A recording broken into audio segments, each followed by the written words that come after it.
কেমন হবে যদি ডোরিমন কিডন্যাপ হয়ে যায়, তাও আবার এলিয়েনের হাতে? তো এরকমই হয়েছে এই মুভির মধ্যে। ডোরিমন এবং নোবিতা একটি রহস্যময় সুটকেসের মাধ্যমে একটি আইল্যান্ডে চলে যায়, যেখানে ডোরিমনকে অন্য গ্রহের এলিয়েনরা কিডন্যাপ করে নেয়। নোবিতা, সেজুকা, জিয়ান, সুনিও সবাই মিলে চলে যায় ডোরিমনকে বাঁচানোর জন্য, কিন্তু মাঝপথে নোবিতাকে ফেরত পাঠিয়ে দেওয়া হয় পৃথিবীতে। তাহলে কি নোবিতা পারবে ডোরিমনকে বাঁচাতে? এটা তো তোমরা ভিডিওতে জানতে পারবে। তাছাড়া রোবট যে কতটা ভয়ঙ্কর হতে পারে তা তোমরা এই মুভিটা যদি না দেখো তাহলে বুঝতে পারবে না। তাই ভিডিও শুরু করার আগে তোমরা যারা কন্টেন্ট ক্রিয়েট করো তাদের জন্য সুখবর রয়েছে। তোমরা মাত্র 10 টাকায় ক্যাপকাট প্রো নিতে পারবে। আমি জানি শুনতে একটু অবাক লাগছে, কিন্তু আমি এত কম দামে তোমাদেরকে কিভাবে দিচ্ছি এটা একটু এক্সপ্লেন করি। তোমরা দেখবে ফেসবুকে 99 টাকায় ক্যাপকাট প্রো বিক্রি করে, যার মধ্যে অধিকাংশ মানুষ টাকা নিয়ে তারপরে ব্লক করে দেয়। আবার অনেকে ক্যাপকাট মোড অ্যাপ দেয়, যার মধ্যে সব ফিচার আনলক করা থাকে না, নো ইন্টারনেট প্রবলেম দেখায়, আবার এডিট করার মাঝখানে ক্যাপকাট থেকে লাথি মেরে বের করে দেয়। আসলে তারা তোমাদেরকে ঠকায়, কারণ তারা তোমাদেরকে অরিজিনাল ক্যাপকাট অ্যাকাউন্ট দেয় না, আবার অরিজিনাল ক্যাপকাট মোড অ্যাপও দেয় না। কারণ ভাই তাদের কাছে নিয়ে এসব দেবে কোথা থেকে? তারা শুধু আসে অনলাইনে মানুষকে ঠকানোর জন্য। কিন্তু আমার কাছে অরিজিনাল ক্যাপকাট মোড অ্যাপ রয়েছে, যেখানে সম্পূর্ণ ফিচার আনলক করা। ইভেন আমি এই ভিডিওটাও এই ক্যাপকাট দিয়েই তৈরি করেছি, এবং যে কোনো প্রফেশনাল ভিডিও এডিটিং অথবা তুমি যেভাবে ভিডিও এডিট করতে চাও না কেন এটা দিয়ে করতে পারবে কোনো সমস্যা ছাড়া। আমি অনেক রিসার্চ এবং কষ্ট করে এই অ্যাপটা পেয়েছি, তাও অনেক কম দামে, তাই আমি তোমাদেরকে এত কম দামে দিতে পারছি। জীবনে তো অনেক টাকায় বিফলে ফেলেছো প্রতারণার শিকার হয়ে, তাই আমি তোমাদেরকে বলবো একবার 10 টাকা রিস্ক নিয়ে দেখো, হতে পারে এটা তোমার জীবনে একটি ভালো সিদ্ধান্ত। যদি বিশ্বাস করতে পারো এবং 10 টাকার রিস্ক নিতে পারো, তাহলে পিন কমেন্টে এবং ডেসক্রিপশনে আমি ফেসবুক পেজে লিংক দিয়ে দিয়েছি, তুমি সরাসরি আমার সাথে যোগাযোগ করতে পারবে। গল্পের শুরু হয় রাতে দৃশ্য থেকে। সবাই নাক দেখে ঘুমাচ্ছিল। নবিতার বাবা বাংলা জোস খাচ্ছিল আর টিভি দেখছিল। টিভিতে একটি হোটেলের বিজ্ঞাপন আসে, যেটা কম টাকায় 16 আনা দিচ্ছিল। তাই নবিতার বাবা হোটেলের রুম বুক করে ফেলে। পরের দিন সকালে সবাই স্কুল শেষ করে বাড়ি যাচ্ছিল। এবারে ছুটিতে তারা কে কোথায় যাবে এসব নিয়ে কথা হচ্ছিল। নবিতা বলে ছুটিতে সব জায়গায় ভিড় থাকে, তাই বুদ্ধিমানের কাজ হচ্ছে বাড়িতে বিশ্রাম করা। জিয়ান এবং সোনিয়া বলে তাই তো তুমি ছুটিতে কোনো জায়গায় যাও না, আমাদের এরকম বুদ্ধিমান হওয়ার দরকার নেই। এবং হাসতে হাসতে তারা সবাই চলে যায়। এবার নবিতা কান্না করতে করতে ডোরিমনের কাছে যায় এবং গ্যাজেট চায়, কিন্তু ডোরিমন কোনো গ্যাজেট দেয় না। দিনের সময় নবিতার বাবা বলে তারা সবাই ঘুরতে যাচ্ছে। এই শুনে নবিতা খুশি হয়ে যায় এবং সব বন্ধুদেরকে ফোন করে জানিয়ে দেয়, কিন্তু পরে সে জানতে পারে তার বাবা গতকাল রাতে স্বপ্নে হোটেলের বুকিং করেছিল। এই শুনে ডোরিমন এবং নবিতার মন ভেঙে যায়। পরের দিন সকালে স্কুলে যাওয়ার সময় জিয়ান এবং সোনিয়া জিজ্ঞাসা করে সে কোন জায়গায় যাবে, কিন্তু নবিতা কিছু না বলে এখান থেকে চলে যায়। ক্লাসরুমে নবিতা মন খারাপ করে বসেছিল। স্যার জিজ্ঞাসা করে তোমার কি হয়েছে? দেখতে পাচ্ছেন না আমি গভীর চিন্তা করছি, তাহলে আমাকে ডিস্টার্ব করছেন কেন? এই কারণে স্যার তাকে সম্মানের সুইট বাইরে বের করে দেয় এবং নবিতা ডিসিশন নেয় সে এবার একাই ট্রিপে যাবে। নবিতা বাড়ি ফিরে আসে এবং দরজা খোলার সময় সে একটি সুটকেসে উষ্টা খেয়ে নিচে পড়ে যায়। নবিতা ভাবে হয়তো ডোরিমন তার জন্য এই গেজেটটা নিয়ে আসছে, তাই সে এটা ঘরে নিয়ে যায় এবং ঘাটাঘাটি করতে থাকে আর একটি চাবির মাধ্যমে সুটকেসটি খুলে দেয়। সুটকেসের ভিতর থেকে একটি দরজা বের হয়। তখন সেখানে ডোরিমন চলে আসে আর জিজ্ঞাসা করে এটা কি নবিতা? নবিতা বলে এটা কি তোমার গেজেট না? ডোরিমন বলে না। ডোরিমন দরজার ভেতর দিয়ে ওপারে যায়। নবিতাও চলে যায়। তারা সেখানে সমুদ্র দেখতে পায়। তখন সেখানে একটা খেলনা গাড়ি আসে এবং তারা দুজনে খেলনা গাড়ি দিয়ে একটি হোটেলে চলে যায়। নবিতা লক্ষ্য করে পুরো হোটেলটা টিন দিয়ে তৈরি করা। নবিতা এবং ডোরিমন বুঝে যায় এটা ব্রুকলিন হোটেল। নবিতা চাবি দিয়ে দরজা খুলে ভিতরে যায়। হোটেলের কর্মচারীরা তাদেরকে স্বাগতম জানায় এবং থাকার জন্য রুম দেখায়। র্যাবিট বলে এটা হোটেলের সবথেকে ভালো ঘর। যা শুনে নবিতা এবং ডোরিমন চিন্তায় পড়ে যায়, কারণ তাদের কাছে টাকা ছিল না। র্যাবিট বলে হোটেল নতুন খোলার কারণে এখানে আপনারা ফ্রিতে থাকতে পারবেন। নবিতা এবং ডোরিমন ল্যাংটা হয়ে সাঁতার কাটতে যায়, কিন্তু 1 মিনিট, আমি তো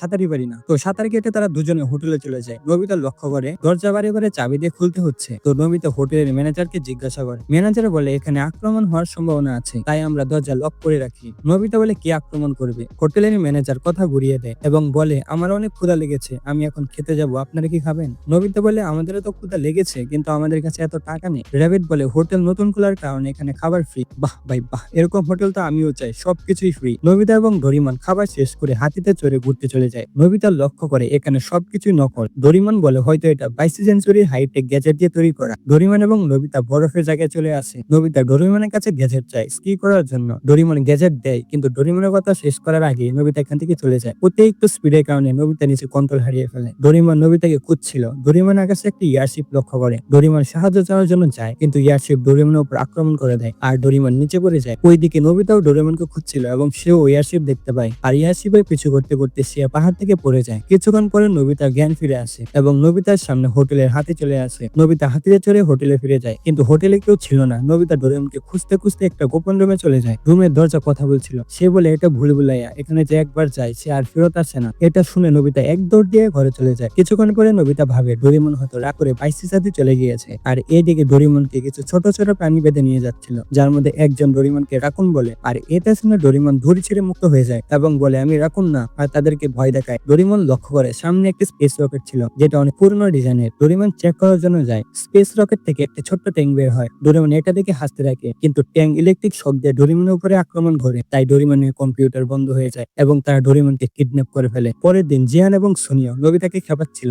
সেখানে সেজুকা চলে আসে। সোনিয়া বলে, সেজুকা, নোবিতা আমাদেরকে মিথ্যা কথা বলেছে, সে কোনো জায়গায় বেড়াতে যাবে না। সেজুকা বলে, আমি বিশ্বাস করি নোবিতা অবশ্যই বেড়াতে যাবে, কারণ তার সাথে ডোরিমন আছে, তাই সে সবকিছু করতে পারবে। ভাই, নোবিতা ইজ্জতটা মেরে দিছে। তো নোবিতা এখান থেকে চলে যায়। কিছুক্ষণ পরে নোবিতা সবাইকে নিয়ে হোটেলে যায়। সবাই মিলে মাস্ট খাওয়া দাওয়া করে এবং এনজয় করে। সবাই মিলে ডিসিশন নেয় আজকে রাতে যারা হোটেলে থাকবে, কিন্তু তখনই তাদের উপরে আক্রমণ হয়ে যায়। জিয়ান একটি গাছকে উঠিয়ে নেয় এবং পাথর দিয়ে প্লেনের উপর পাল্টা আক্রমণ করে, যার মধ্যে একটি প্লেন বেঁচে এখান থেকে চলে যায়। তারা সবাই সেই প্লেনে পিছু করে। তখন আমরা মিস্টিরিয়াস একটা গলা শুনতে পাই। হোটেলের ভিতর থেকে তারা বলছিল এরা অনেক সাহসী, এরা আমাদেরকে সাহায্য করতে পারবে। আর এইদিকে নোবিতারা প্লেনের পিছু করে একটি স্পেস রকেটের কাছে চলে আসে। হঠাৎ করে স্পেস রকেটের ভিতর থেকে কথা বলা শুরু করে। তারা বলছিল তোমাদের বন্ধু রাকুন আমাদের সাথেই আছে, এই বলে এখান থেকে চলে যায়। নোবিতা বুঝে যায় রাকুন মানে ডোরিমন তাদের কাছে আছে, তার মানে ডোরিমনকে এলিয়েনরা কিডন্যাপ করে ফেলেছে। আচমকায় আইল্যান্ড আকাশে উড়ে যাচ্ছিল। সবাই মিলে তাড়াতাড়ি করে সুটকেসের কাছে যায়, কিন্তু তখনই র্যাবিট চলে আসে এবং সুটকেস নিজের সাথে নিয়ে চলে যায়। তারা সবাই র্যাবিটের পিছু করে হোটেলে চলে আসে। এখানে সাইপো নামের ছেলের সাথে নোবিতার পরিচয় হয়। সাইপো চামচের স্টার নামের গ্রহ থেকে এসেছে। সাইপো নোবিতা এবং সবার কাছ থেকে সাহায্য চায় নিজের গ্রহকে বাঁচানোর জন্য। নোবিতা এবং তার ফুল টিম ডোরিমনের সাথে এবার সাইপোর গ্রহকে বাঁচানোর সিদ্ধান্ত নেয়। অন্যদিকে ডোরিমনকে টর্চার করা হচ্ছিল।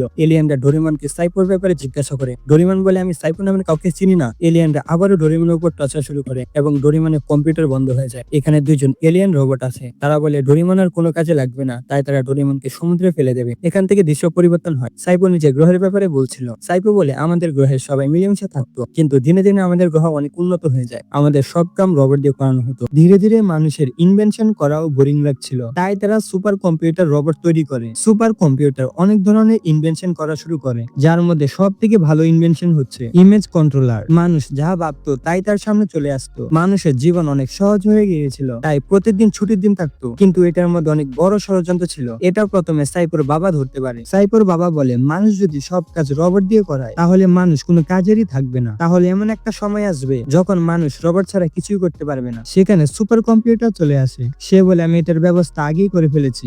সেখানে একটা টোটো চলে আসে, যার মধ্যে মানুষ বসে যে কোনো জায়গায় যেতে পারবে। মানুষের আর কষ্ট করে হাঁটতে হবে না। তো কিছুদিন পরে এই টোটো সবার কাছেই দিয়ে দেওয়া হয়। তাই সাইপোর পরিবার ব্রুকলিন আইল্যান্ডে চলে যায় এবং বুলবুলাইয়ের মধ্যে রিসার্চ সেন্টারে একটা প্রজেক্টের উপর কাজ করে। যখন প্রজেক্টটা শেষ হয়ে যায় তখন তারা দুজন শহরে চলে যায় কিংকে বলার জন্য। কিছুদিন পরে সাইপো টিভি দেখার সময় দেখতে পায় সুপার কম্পিউটার মানুষকে বন্দি করে ফেলেছে এবং নিজেই কিং হয়ে গিয়েছে। এখন থেকে রোবটের দুনিয়া শুরু হবে। আচমকাই সাইলেন্ট বাজতে থাকে। সাইপো বলে আমরা সামোজা স্টারে চলে এসেছি। এরপরে জিয়ান বলে আমরা সাইপোর বাবার ইনভেনশন নিয়ে কিং এর কাছে যাব। সাইপো বলে আমরা তাড়াহুড়া করে কিছু করতে পারবো না, এখন শহরে কি অবস্থা আমি জানি না, তাই আমরা দুটি গ্রুপ বানাবো। একটি গ্রুপ শহরে যে ইনফরমেশন জোগাড় করবে আর একটি গ্রুপ বুলবুলাইয়া যাবে। তো জিয়ান এবং সোনিয়া চলে যায় শহরে, আর সাইপো, নোবিতা এবং সেজুকা একটি গাইড মহাজের সাহায্যে বুলবুলাইয়ের ভিতরে যায়। এরপরে আমরা দেখি সুপার কম্পিউটার ব্রুকলিন আইল্যান্ডের লোকেশন জেনে যায় আর নিজের সেনাদের পাঠিয়ে দেয় আক্রমণ করার জন্য। এইদিকে নোবিতা ডোরিমনকে খুঁজে পায়। সে জেলখানা ভেঙে ডোরিমনকে মুক্ত করে। নোবিতা বলে আমি মনে করেছি তুমি রাগ করে বাইসির সাথে চলে গিয়েছো। ডোরিমন বলে তুমি কিভাবে ভাবলে আমি তোমাকে ছেড়ে চলে যাব? তখনই হঠাৎ করে ডোরিমন পাথরে রূপান্তরিত হয়। এখানে আমরা জানতে পারি ডোরিমন এতক্ষণ স্বপ্ন দেখছিল, তাকে সমুদ্রে ফেলে দেওয়া হয়েছে। ওইদিকে জিয়ান এবং সোনিয়া শহরে চলে যায়। তারা শহরে ঘোরাঘুরি করছিল, কিন্তু শহরে খবর হয়ে যায় যে শহরে মানুষ এসেছে। তাই জিয়ান এবং সোনিয়া রাত পর্যন্ত লুকিয়ে থাকে। জিয়ান এবং সোনিয়া একটি ফ্যাক্টরিতে চলে যায় যেখানে মানুষের জন্য খাবার বানানো হচ্ছিল। জিয়ান এবং সোনিয়া বুঝে যায় মানুষকে কোথাও বন্দি করে রাখা হয়েছে। পরের দিন সকালে মানুষের জন্য রোবটরা খাবার নিয়ে যাচ্ছিল, কিন্তু হঠাৎ করে রোবট কুকুর চিৎকার করে ওঠে। খাবারের বক্সের মাঝখানে জিয়ান এবং সোনিয়া লুকিয়ে ছিল। তারা দুজনে ভয় পেয়ে এখান থেকে পালাতে থাকে। রোবট জিয়ানকে ধরতে যাচ্ছিল, তখনই সোনিয়া ট্রাক নিয়ে চলে আসে এবং জিয়ানকে বাঁচিয়ে নেয় আর রোবটদেরকে উড়িয়ে দেয়। এরপরে জিয়ান এবং সোনিয়া একটা প্লেনে করে এখান থেকে পালিয়ে যায়। অন্যদিকে সুপার কম্পিউটারের সেনারা ব্রুকলিন আইল্যান্ডে আক্রমণ করে দেয়। আক্রমণের কারণে সাইপোর বাবার গাইড মাউস নষ্ট হয়ে যায়, যার মধ্যে বুলবুলাইয়ের ম্যাপ ছিল। তারা সবাই এখান থেকে পালিয়ে রেস্ট রুমে যায়। নোবিতা এখানে অনেক প্যানিক করছিল, তাই সাইপো রেবিটকে সুটকেস দিতে বলে। সাইপো নোবিতা এবং সেজুকাকে জোর করে পৃথিবীতে পাঠিয়ে দেয়। নোবিতা বাড়ি ফিরে আসে এবং ডোরিমনের শোভা জায়গায় শুয়ে থেকে ডোরিমনের কথা ভাবছিল। তখন তার মনে আসে স্পেয়ার পকেটের কথা। সে স্পেয়ার পকেট নিয়ে সেজুকার কাছে যায়। নোবিতা বলে ডোরিমনের পকেট আর স্পেয়ার পকেট একসাথে জোড়া লাগানো। আমরা যদি স্পেয়ার পকেটের ভিতর দিয়ে যাই তাহলে আমরা ডোরিমনের পকেট দিয়ে বেরোতে পারবো। নোবিতা যখন পকেটে হাত দেয় তখন সে দেখতে পারে পকেটের ভিতরে পানি, তাই সে একটি গ্যাজেট বের করে যার মাধ্যমে সে পানির মধ্যে নিঃশ্বাস নিতে পারবে। নোবিতা এবং সেজুকা স্পেয়ার পকেটের ভিতরে ঢুকে আর ডোরিমনের পকেট দিয়ে বের হয়। নোবিতা দেখে ডোরিমন কথা বলছে না, তাই সে মিনি ডোরিমনকে বের করে আর ডোরিমনকে ঠিক করার জন্য বলে। মিনি ডোরিমনকে ঠিক করে দেয়। ডোরিমন একটি গ্যাজেট বার করে এবং ব্রিকিং আইল্যান্ডের জন্য রওনা হয়। যাওয়ার পথে নোবিতা সাইপোর ব্যাপারে ডোরিমনকে বলে এবং তারা খাওয়া দাওয়া করে। মাঝপথে জ্বর শুরু হয়। ডোরিমন বলে এই জ্বরের কারণে আমার গ্যাজেটের কিছুই হবে না, তাই চিন্তা করো না। অন্যদিকে জিয়ান এবং সুনিও জ্বরের সম্মুখীন হয়। এরপরে দৃশ্য আমরা দেখি ডোরিমন নোবিতা সেজুকা আইল্যান্ডে চলে এসেছে। ডোরিমন গ্যাজেট ব্যবহার করে বুলবুলাইয়ের ম্যাপ তৈরি করে ফেলে এবং সাইপোকে খুঁজে নেয় এবং সবাই মিলে রিসার্চ সেন্টারে চলে যায়। সেখানে তারা সাইপোর বাবার মেসেজ দেখতে পারে আর একটি ক্যাসেট খুঁজে পায় যার মাধ্যমে তারা সুপার কম্পিউটারকে হারাতে পারবে। অন্যদিকে জ্বরের কারণে প্ল্যান নোট পোলে ক্র্যাশ করে। জিয়ান এবং সোনিও একটি ঘরের সামনে আসে। জিয়ান এবং সোনিও ঘরের মালিকের কাছে সাহায্য চায়। আসলে এটা সেন্টা ক্লজের ঘর ছিল। এইদিকে ডোরিমন এবং সবাই বুলবুলাইয়া থেকে বের হয়ে যায়। র্যাবিট কিছু একটা লক্ষ্য করে। আসলে এটা সেন্টা ক্লজ ছিল যার সাথে জিয়ান এবং সোনিয়া আসছে। সেন্টা ক্লজ তাদের সবাইকে খেলনা উপহার দেয়। ডোরিমন বলে ভালোই হয়েছে, আমরা এখন এই খেলনা দিয়ে শহরে আক্রমণ করব। তারা সবাই রেডি হয়ে যায় যুদ্ধের জন্য। এরপরের দৃশ্যে আমরা দেখি পুরো শহর খেলনা দিয়ে ভরে গিয়েছে। যে যেভাবে পারছে সেভাবে ভাঙচুর করছে আর এইসব কন্ট্রোল করছিল জিয়ান এবং সুনিও। ওইদিকে ডোরিমন এবং নোবিতা সুপার কম্পিউটারের হেডকোয়ার্টারে চলে আসে। এইদিকে সাইপো নিজে বাবা মাকে খুঁজে পায় এবং অন্য মানুষদেরকে উদ্ধার করতে যায়। ডোরিমন নোবিতা সুপার কম্পিউটারের মুখোমুখি হয়। ডোরিমন সুপার কম্পিউটারকে এসব বন্ধ করতে বলে, কিন্তু সুপার কম্পিউটার বলে আমি এইসব বেকার মানুষদেরকে শেষ করে দেব আর রোবটের দুনিয়া তৈরি করব। ডোরিমন বলে তাহলে তো এটা আমাকে করতেই হবে। সে একটি তীর বের করে যা দেখে সুপার কম্পিউটার হাসতে থাকে। ডোরিমন মিনি ডোরিমনের সাহায্যে সুপার কম্পিউটারের মুখে ক্যাসেট ঢুকিয়ে দেয়। সুপার কম্পিউটার বুঝতে পারে কিছু একটা হয়েছে, তাই সে অর্ডার দেয় জেলখানা ধ্বংস করে দেওয়ার জন্য। যেখানে মানুষ বন্দী ছিল সেনারা পুরো জেলখানা ধ্বংস করে দেয়, কিন্তু আগে সেজুকা এবং সাইপো সব মানুষদেরকে উদ্ধার করে ফেলেছিল। ক্যাসেটের কারণে সুপার কম্পিউটারের ফাংশনে গড়বড় শুরু হয়। मर गए अब नहीं बचेंगे टोन टोन टोन मर गए এবং শেষে সুপার কম্পিউটার নষ্ট হয়ে যায়। এরপর আমরা শহরের সকল মানুষদেরকে দেখতে পাই। শহরের অরিজিনাল কিং সে বলে আমরা সবকিছুই হারিয়ে ফেলেছি। সাইপোর বাবা বলে আমরা কিছুই হারাইনি, আমরা আবার নতুন করে সব শুরু করব। প্রাচীনকালে মানুষরা পাথরের সাহায্যে শিকার করত আর নিজের জীবিকা নির্বাহ করত আর ধীরে ধীরে উন্নত হয়েছিল। আমরা তাই করব, আমরা এমন একটা সমাজ তৈরি করব যেখানে মানুষ মানুষের মতো থাকতে পারবে। ডোরিমন বলে আপনারা চাইলে আমি আমার গ্যাজেট দিয়ে সবকিছু ঠিক করে দিতে পারি। সাইপো বলে তোমাকে ধন্যবাদ, কিন্তু আমরা নতুন করে সব শুরু করব। নোবিতা বলে আমি আর ডোরিমনের সাহায্য নেব না আর নিজের কাজ নিজে করব। এটা শুনে জিয়ান এবং সুনিও মজা করে। ডোরিমন বলে এটা কি কোনোদিন সম্ভব যখন নোবিতা আমাকে ছাড়া কিছু করতে পারবে? আর এখানে এই মুভিটা শেষ হয়ে যায়। তাহলে এই মুভিটা তোমাদের কেমন লেগেছে কমেন্টে বলে দিও। আর আমাকে যদি সাপোর্ট করতে চাও তাহলে লাইক এবং সাবস্ক্রাইব করে দিও। দেখা হবে অন্য একটি ভিডিওতে। ততক্ষণ পর্যন্ত বাই বাই।